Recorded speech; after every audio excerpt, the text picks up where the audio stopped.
came out of my mind. Standing on the outside, but it's cooler, it's fresher. I like it here. นิทานลาวเรื่องสองน้องเอื้อยกับผีแม่มดแต่กี้แต่ก่อนมีครอบครัวหนึ่ง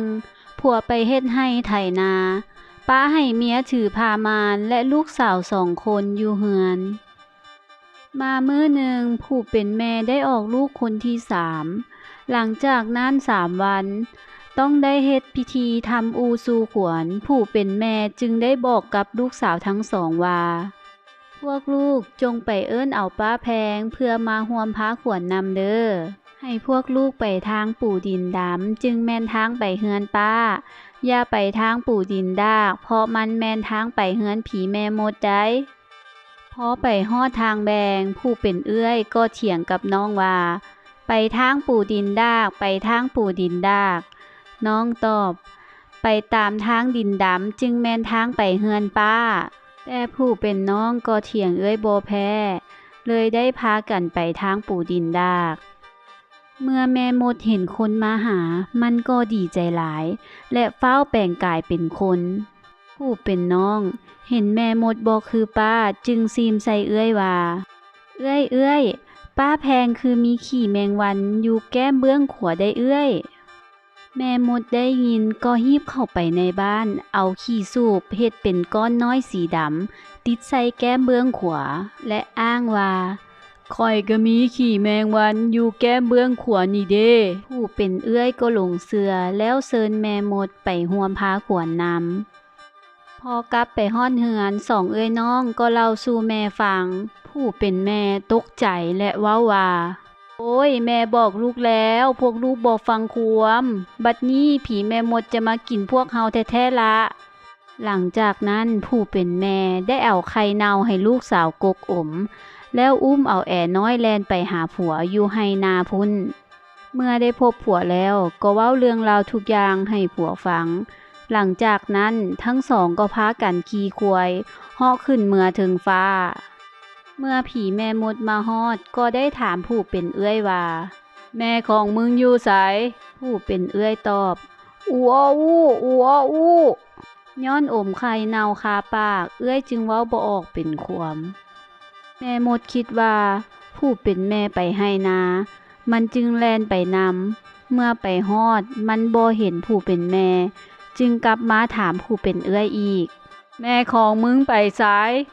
อูอ้ออู้อูอ้ออู้ผู้เป็นเอื้อยตอบแม่มดได้แล่นไปซอกหาตามทางตัดฟืนก็บ่เห็นมีไผจักคนมันโมโหแฮงจึงรีบแล่นฟ้าวกลับมาเฮือนเพื่อมากินผู้เป็นเอื้อยจ้อยส่วนผู้เป็นน้องได้พัดหลงกับพ่อแม่แล่นหนีเข้าป่าผู้เดียวผีแม่มดเห็นห้อยตีนน้อยๆของผู้เป็นน้องมันก็แล่นไล่ไปทันเมื่อนางน้อยเห็นแม่มดก็เลยฮ้องขึ้นว่าเจ้ากินข้อยอยู่นี่ก็บ่แซ่บดอกจักหน่อยแดดก้ามาเจ้าก็สิร้อนฝนตกมาเจ้าก็สิเปียกให้ข้อยปลูกต้นเจียแล้วเจ้าปลูกต้นคอเมื่อต้นไม้ใหญ่เป็นร่มบังแดดบังฝนดีแล้วเจ้าจึงดูทางกินข้อยผีแม่มดก็เชื่อพอแต่นางน้อยปลูกต้นเจียลงดินก็ปงยอซอใบและสูงขึ้นโลดนางน้อยได้โดดขึ้นไปอยู่ถึงยอดต้นเจียเมื่อต้นเจียสูงฮอดยานใดก็สู้เอาตัวนางขึ้นฮอดยานนั้นส่วนต้นคอของผีแม่มดมีแต่แผ่ออกตามหน้าดินนางน้อยก็เลยฮ้องขึ้นว่าต้นเจียสูงเด้อต้นเจียสูงเด้อ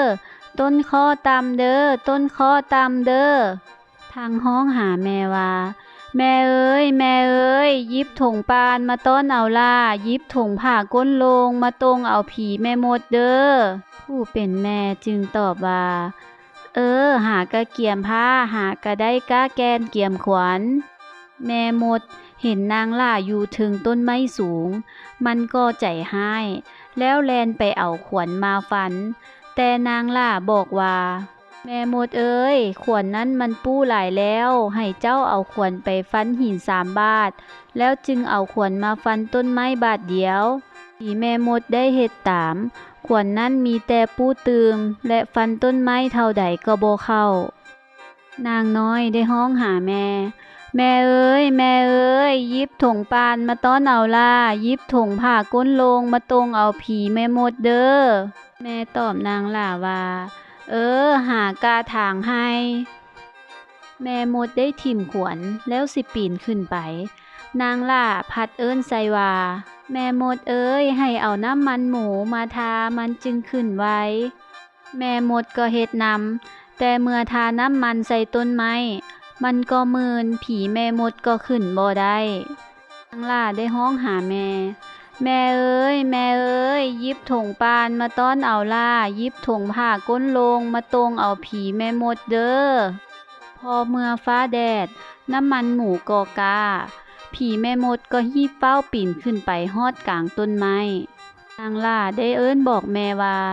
หยิบถงผ้าก้นโลงมาตรงเอาผีแม่มดเด้อแม่ก็ตอบว่าพอหากระปันปานได้เป็นสายแม่หากระยิบฝ่ายได้เป็นเส้นพอแต่ผีแม่มดปีนขึ้นมาได้ฮอดสิทันแล้วนางล่าก็ฟ้าวเอิ้นบอกแม่ว่า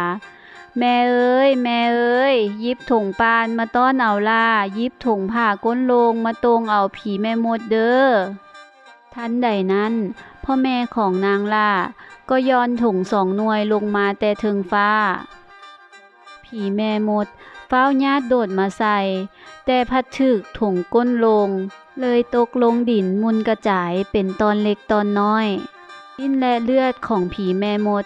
ก็กลายเป็นตัวทากตัวปิงตัวยุงตัวลินมาฮอดทุกมื้อนี้ส่วนนางล่าก็โดดใส่ถงปานแล้วพอกับแม่ของลาวก็พากันกลับคืนลงมาพื้นดินแล้วฮ้องใส่ต้นเจียว่าต้นเจียสูงเด้อสูงเด้อ